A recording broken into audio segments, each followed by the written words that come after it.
honourable member for Blaxland. Thanks, Madam Speaker. There's an old 1957 movie called Witness for the Prosecution, where Charles Laughton plays a crusty old barrister called Sir Wilfrid. And in cross-examination, he says to the witness, he says to the witness, "Were you lying then? Are you lying now? Or are you just a chronic and habitual liar?" Well, Madam Speaker, that's what the Australian people are now asking about this Prime Minister.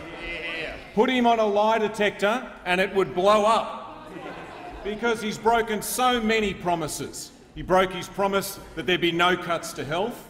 He said there'd be no cuts to education, broken. He said there'd be no changes to the pension, broken as well. And he said there'd be no cuts to the ABC and no cuts to SBS. So many broken promises, so bad that this is now an issue of trust, and people are wondering if they really can trust this Prime Minister, because he has become the thing. He's become the thing that he once so despised. Remember, this is the man who ran around the country for 3 years screaming about broken promises and said some things that deserve repeating.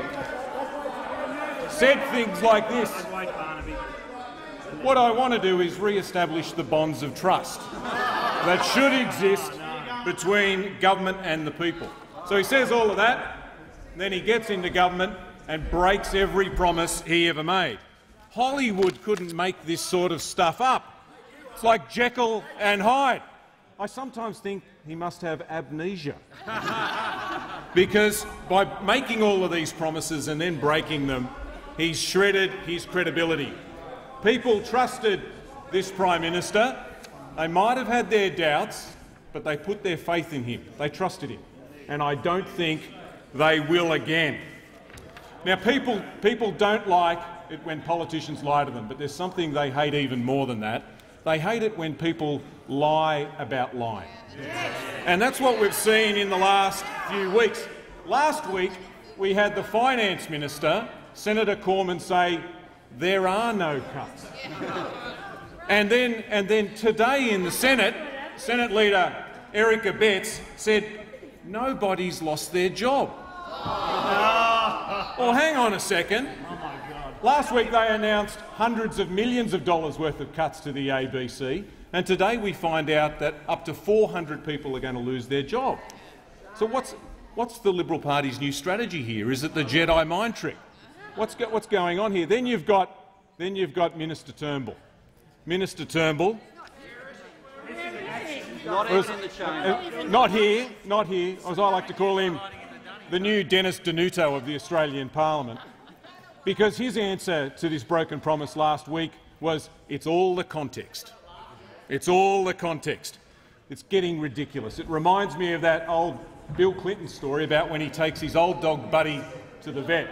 And he takes his dog to the vet to get de-sexed. And the vet says, "Don't worry, I'll fix him." And Bill Clinton says, "That's not a fix, that's a cut." And we know this is not a fix, this is a cut.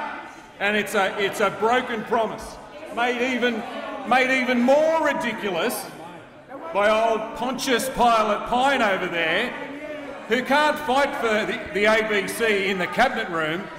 He has to put up a petition. He has to put up a petition.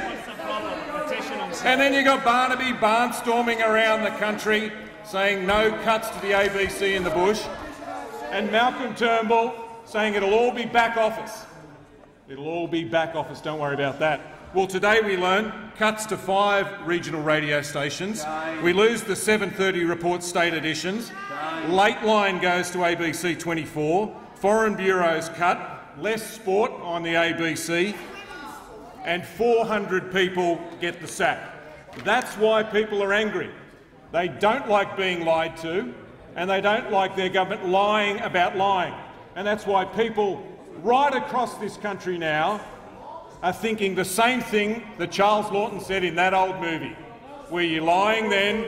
Are you lying now? Or are you just a chronic and habitual liar?